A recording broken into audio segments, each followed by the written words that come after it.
Welcome to Breaking the Standard, where we are closing the communication and knowledge gap for the small business government contracting industry. I'm Aubrey Gamefort, and today we have very special guest Troy Francis here with us. Troy, welcome. Thank you. Awesome to be on the show. I really support what you're doing with this podcast, and I'm really excited to be on it. Now, I'm really excited to have you here, and if you could just introduce yourself for our listeners, that would be great. Sure. So I'm a chief contracting officer for the District of Columbia's Department of Transportation. So currently, I'm working in the local government. I've been doing that now for the past 2 years, leading a procurement team that's about 36 individuals now, so a relatively big staff. Prior to that, I spent time with the U.S. Department of Health and Human Services at a mid-sized agency called BARDA, or Mhm. Biomedical Advanced Research and Development Authority, or those people that love the long government acronyms. And they did a lot of R&D projects as it pertains to developing therapeutics, vaccines, diagnostics to protect public health across the country. And prior to that, I had my own business. So I ran my own event planning, management, and design company. And we did everything from luxury weddings to corporate functions to everything in between. Did that for about 6.5 or so years. And then before that, I was working with the U.S. Department of Defense, doing, procurement contract specialist type work, and served the Department of the Navy at Military Sea Lift Command at the Washington Navy Yard. So I've kind of had a wide range of stuff here, going from like government procurement to entrepreneurship, coming back to government procurement, and then also going from the federal level to the local level. But it's been an awesome journey, and I've learned a lot, and I've liked it. Yeah. Yeah, I'm excited to have you here because what we're going to talk about today, I haven't really gotten to talk about with anybody. And since you're a CO, and you have some of the similar experiences or war stories that, other people in procurement have, I'm really curious to hear about this. So today we're going to talk about being a CO and basically, pulling back the curtain and what that looks like. So I guess let's start with the positives. What are some of your favorite things about being a CO? Um, I think my favorite thing is really finding creative ways to navigate through a lot of the compliance standards and regulations that we have to follow in order to fulfill an agency's mission. So kind of like, how do we fit a square peg in a round hole? Um, and when you get to those more complex procurements, I find that to be really interesting and fun. That would be number one, is just being able to, figure out how to best meet the agency's needs, how to best serve the people, while also following all the rules and regulations that we have to, since we're spending taxpayer money. And that would be another component too that I also enjoy, is serving the taxpayer and serving a mission. So I find that to be very rewarding. I mean, at each agency I've worked at, when I was at the Department of Defense, supporting warfighters overseas was pretty cool for me. And then, when I worked for Department of Health and Human Services, we ended up working, very, very closely with the COVID response, which definitely changed a lot very quickly, as far as, our resources, our time, our energy, our efforts, what type of projects we were investing in. So that was super rewarding to be able to save, countless lives during the onset of that pandemic. And then, my current role, local government, I lived in the district now for 16 plus years, and I love the city. I love, seeing all the construction projects and stuff that our Department of Transportation is doing, getting to walk down the street, like, be like, oh yeah, this is the project that we were just discussing yesterday. Here it is in the flesh.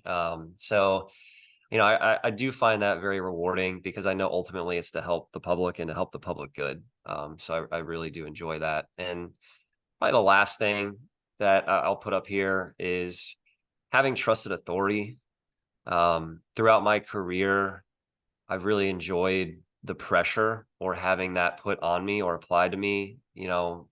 As long as you're doing stuff the right way, and as long as you're putting a lot of critical thought into it, then in my opinion, you've done everything that you need to do to make something worthwhile, to make it actually happen and come to fruition. And so a lot of people by nature are a little more risk averse, especially in the procurement field. Whereas I tend to be less risk averse, and Hmm. I'm willing to test out new ideas, new concepts, new ways of doing business, new ways of forming public private partnerships. And I find that to be exciting and I enjoy that. And, I mean, I've been through dozens of audits. I've had to speak with the inspector general for other things that have occurred in the agency. But at the end of the day, again, if you've done everything the right way and you've really put a lot of thought into it, those things don't really bother me. And I just enjoy producing the results when the pressure's on. So, yeah, I think those would be the three things that I enjoy the most. I love that. And I love that, being where you are now, it makes such a difference to be able to see, firsthand what you're not always able to, but being able to see like what you're working on and how it Yeah. actually, plays out in real life. So that's awesome. Yeah. So flip side, what are some of the negatives of being a CO? Yeah. I would say, see, the first thing I'll discuss is sometimes we get extremely difficult timelines given all of the compliance standards and regulations and processes that we're just required to follow. So, like I was saying, squinting a fair peg or fitting a square peg through a round hole. Well, when you have to jump through a lot of hurdles and you have to do it very quickly, those two things don't tend to line up. And Hmm. we get that a lot. We have a lot of priority procurements or priority projects that come in, whether it's from an agency director, could always be from like a congressperson, could always be here locally from city council or the mayor, where you have to just drop all things and direct all resources, or when there's a pandemic, and you have to just figure things out very quickly, given all of the regulations and procedures we got to follow. And so that can be tough, the expectation there when sometimes it's just not realistic.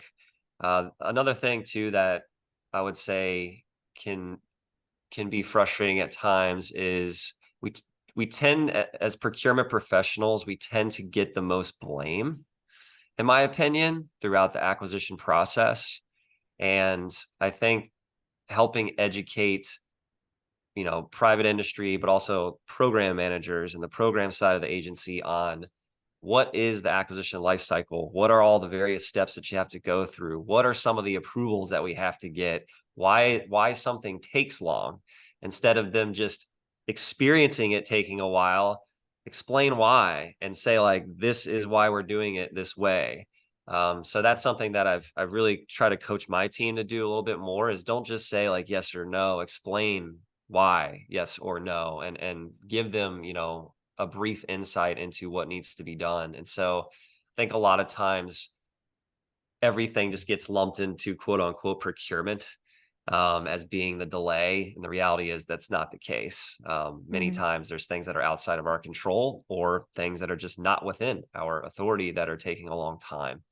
So that would be the second thing that I think could be frustrating. And the last one I would say is, the government inherently is budget driven. We're not profit driven. And so contrary to like private industry, that changes the dynamic, and your work culture at times compared to private industry. And don't get me wrong, I'm not saying people in government aren't as motivated to fulfill their mission and make sure their projects come to fruition and deliverables and milestones are being met. But there's just a different motivation there.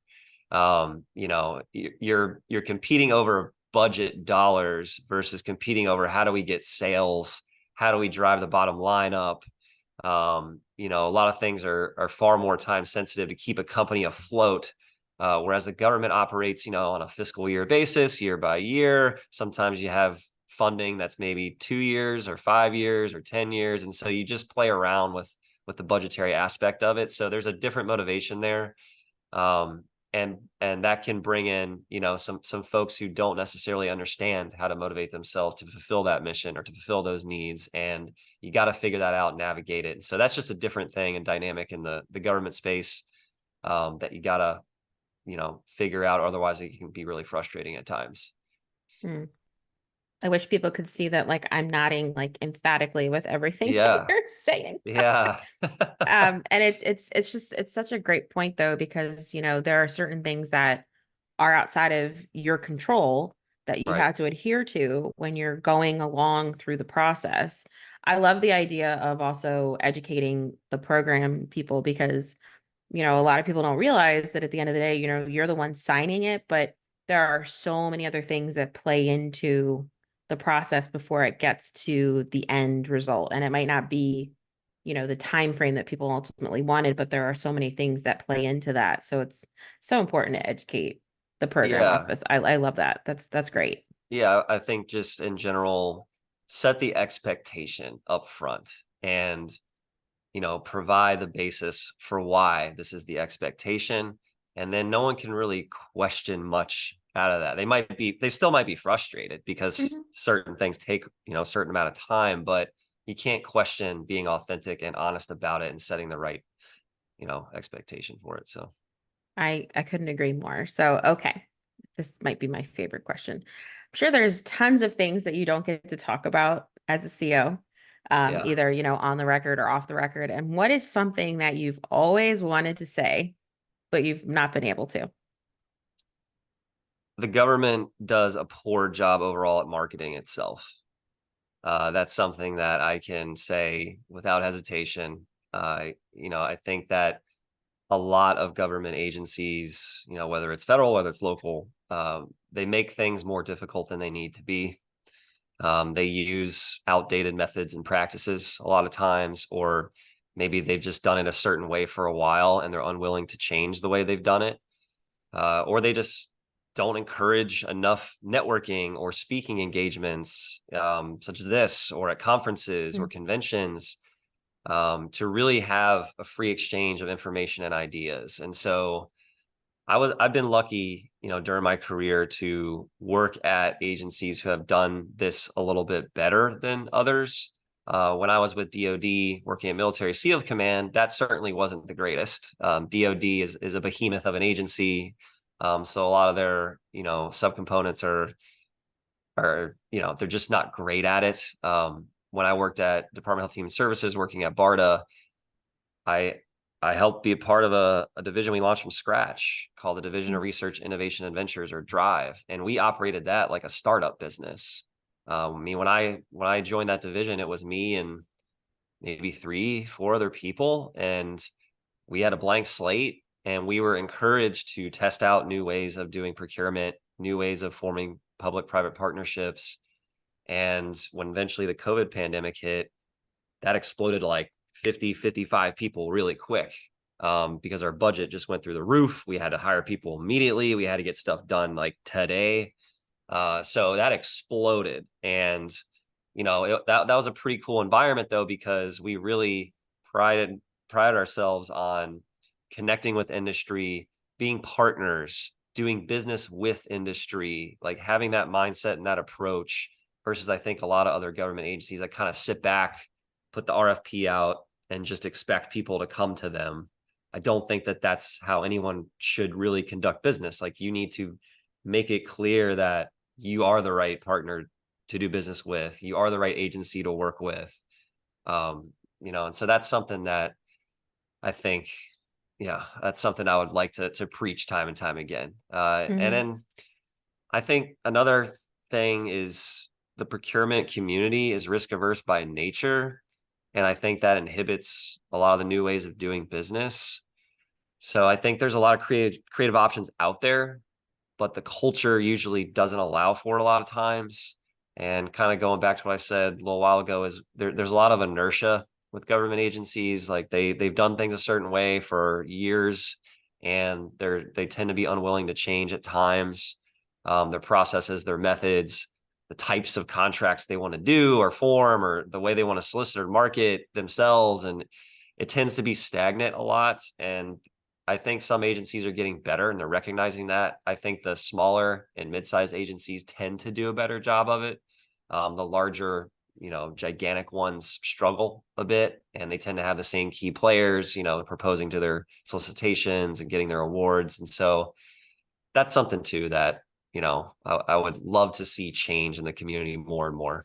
So this podcast helps do that though. Oh, well, thank you. That was Yeah. definitely a goal. Yeah. And, being on this side, I've learned so much from industry just on how things, ins and outs and, places they've struggled, with just government in general. And a harsh reality is that, industry can have an interaction with government, and even though it's not right, they might apply it to government in general because they either get turned off or they don't want to come back. Yep. And I do wonder, because you mentioned something I was going to ask you, with agencies that are risk averse, what Yep. do you think the main drive is from that? Like, what do you think they're so afraid of in being afraid, like not willing to take risks? Because things are changing all the time, and like industry, Yeah. there's all these things coming up, AI's showing up everywhere. What do you think the main fear is that stops agencies from wanting to take that risk? Um, because it tends to take a lot of initial legwork to change like the processes or policies or procedures or general work culture amongst the entire agency. Also, when you change things, they get more scrutinized, especially in the government. I mean, you go, every agency does their annual performance hearings in front of Congress, and they got to explain things. They got to explain how they're spending money and why they're doing it a certain way. And then you get audits, and you have inspector generals, and you have all those things. So that tends to make people just kind of take a step back and say, whoa, like it seems to be working the way we've been doing it for years. Like, let's not ruffle the feathers or anything. Let's just continue the same way. And Hmm. I think that's the real component of it. And it's and in my opinion, it tends to not be as encouraged in trainings. When you learn about any like contract specialist or contract officer that goes through the trainings, they learn about all these types of contracts, all these different methods of doing business, yet some agencies just stick to one Hmm. and the others aren't even really discussed, or there's no examples to really learn from that people want to use, or other transaction authorities which you can have a lot more freedom to operate. I mean, there's a lot of different ways of doing business, prize authorities, you name it. And we just don't get to exercise those. And I think it'd just be useful to even just beta test them at some larger agencies. And that division of research, innovation, and ventures that I was in, that was what we did. We were like a beta tester. We got to do some fun stuff, different stuff, and some of those things got extrapolated to the bigger agency overall, and they implemented it because they realized, hey, this process seems to work. Let's do it this way. I love that idea. And, I'm not sure with other agencies, but DHS, there's like, 11 or 12 agencies umbrella underneath of that. And they have a procurement innovation lab, which I've talked about in Yeah, previous episodes. And they each agency has an acquisition innovation advocate, and they all coordinate with the pill. And it's really interesting because they will reach out to each other across yeah, agencies, and yeah, I'm like, why aren't we doing this more? Because if FEMA or ICE tried something that I'm looking at trying, it's like, what were the pros? What were the cons? What worked? What didn't? Like, being able to help each other to try different things. Because if somebody else tried something and they failed, like, I'd like to know, well, where did you fail and what would you have done differently? Because right, but I loved that when I heard that, because there are so many things that contracting is the same no matter where you go, and then yeah, being able to try it and see, like, oh, well, what if I tried this, or what if I did this? I think that that would be a really big deal too. But I think beta testing is a great idea too, like start small, yeah, see how it works, and then grow from that. But I yeah. could not agree more with everything that you're And saying. So, yeah, and a good example of the cross collaboration, I think, is what you're referencing. Is when I was with BARDA, before ARPA H even got launched, like they didn't even have a staff. Their their head of contracting activity, he reached out to me and to us in our division, and they wanted to learn about some of the things that we were doing. And they were interested in like cross collaborating and how did you implement this and learning about it. And we also took some things from DARPA. So mhm, we kind of just did this collaborative effort. Um, and I don't think a lot of like you said, I just don't think a lot of agencies do that. And so you got to foster that type of communication and free exchange of ideas and information. Same thing with private industry. You've got to be mhm, willing to exchange their ideas and be able to implement them, because sometimes they might have better ones than we do. That's the reality of it. So, mhm. Now they're ahead for a reason. I mean, yeah, and I know there are rules and Fed ramp restrictions and all of these other things that we have, but there's something to be said for looking at taking suggestions and saying, well, maybe we could try that, or that didn't work, or these are the reasons it's not going to work, but at least take it into consideration before, giving a flat out no. Yeah. Um, but so you've been in this career field for a long time, and Yep. I'm sure this is going to be a hard question potentially to answer, but what has been the most rewarding thing to you in your procurement career? Um, in my career, I've been fortunate to lead teams, and that's been the most rewarding to me is restructuring and building out teams, being able to develop all their soft and hard skills in the procurement space and watching them grow, honestly, and teaching them new methods, new concepts, new ways to approach interacting with the customers, the client agencies, and private industry, encouraging them to think more outside the box. Don't just, think about how we've always done it. Think about all the ways we can do it, and then which one Mhm. might be the best. And that's just because I've had the freedom to be able to operate that way. In the agencies I've worked at, and I'm very thankful for that because it's been translated now as a senior leader. Looking over a team, I now encourage the same stuff and foster that. And so my best ideas come from them. I mean, that's the reality of it. I think any good leader, that's probably what you want. You don't always want to be the smartest person in the room. You don't want to be the most creative in the room. You don't want to have all the ideas. Your team should be generating that for you, and your job is to guide them and make sure the best decisions are being made. So yeah, that challenging the status quo is definitely something that has been very rewarding in my career, and that I've had the ability to do. Um, as far as like a project specific, very rewarding experience, I would say back when I was working in the drive division at BARDA and the COVID pandemic hit, there was a procurement vehicle that, we created from scratch, that I drafted from scratch. Mhm. And it was called the Easy BAA, or Easy Broad Agency Announcement.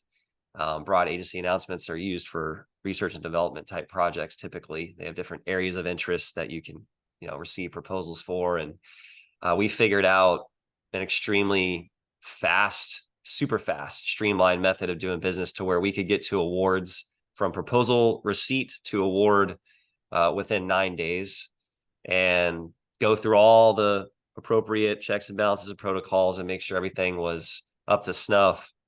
But that got launched maybe a few months before the COVID pandemic hit us, which shocked the world.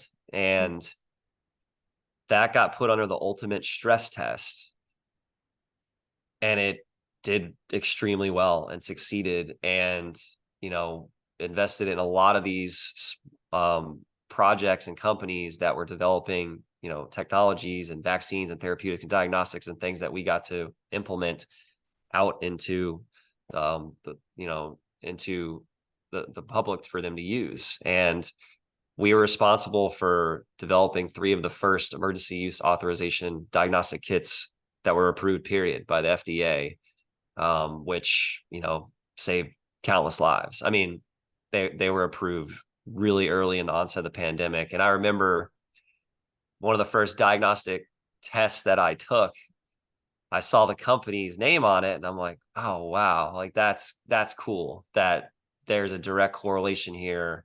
This was one of the first ones ever approved, and I had a part in that. So that was super rewarding, for sure. That's amazing. And I mean, what a huge, real life example to see play out, and what a difference it made. But that's amazing. So I ask these two questions to all of my guests. Yeah. If there was any advice you would offer to businesses that are in the small business government contracting industry or are looking to get into that industry, Yep. what would you say to them? I think the first thing I would do is just make sure you're becoming an expert in a specific niche. Specialize in a niche. Figure out what that niche is. Be the best painter in the world, but don't necessarily try to be the best construction company in the world or best renovation company in the world. Like, start with something that you can be the expert and the master at, because other companies are going to see that. They're going to want to use you over time as a subcontractor or on smaller awards at government agencies. You can get started and you'll become known. And then from there, once you, develop some more business, you can drum up some other services and stuff that you provide, but just start with a niche, be very targeted in your outreach. So don't just assume that every agency within a department is going to be suitable for you. I mean, really, really, really focus in your time, effort, and resources on who I need to speak to at which particular agencies, because we fit their strategic plans for this fiscal year, or the things that they're going to be spending money on are exactly in our wheelhouse. And find the ways to meet the right program managers. I think a lot of times businesses reach out to contracting officers and they think that we're gonna really be able to move the needle for them in some way, shape, or form, and the reality is we're not. um and I always encourage them. I'm like, speak to the program. Here's the program manager. Here's their contact info. I encourage you to speak to them because they're the ones that are setting the requirements. They're the ones that have the budget to spend. And so if you can get in the conversation early, and I always say that to kind of get in the acquisition planning phase. If you're just hearing about something when a solicitation is published, you're way too late. You're way too Mhm. late in the game. You should have been speaking with the program managers, the agency, when they were forming their requirement, because you do have an ability to influence how requirements are shaped at that stage in the acquisition life cycle, believe it or not. And it can help your odds in becoming a government contractor. And then whether you're working as a sub for a large prime or maybe getting a smaller contract to start as a prime, eventually it will happen and you'll be in meetings for that and you'll meet other people in the agency, and then it kind of snowballs from there. I've seen this time and time again. So that would be the definite things that I would recommend for sure. I love that. And if our listeners want to get in touch with you, what would be the best way to do that? For me, I'm pretty active on LinkedIn. So I would recommend folks just search for Troy Francis on LinkedIn. I post weekly content on there. Some of it's educational, trying to help bridge the gap between private industry and government contracting. Some of it's just personal stuff, me just showing day-to-day stuff that, I'm involved in, how I'm out there trying to educate private industry, how I'm trying to educate other people at government agencies, to really close that gap and to make it more appealing for government to do business with the government in general. So that's my ultimate goal. I will make sure to link Troy's LinkedIn information in the show notes. And if you have any questions for him or for me, or if there's a topic that you've been dying to hear me talk about that you haven't, make sure to email me at breakingthestandard@gmail.com. And please make sure to go follow us on LinkedIn and connect with the show on Apple and Spotify. And until next time, bye.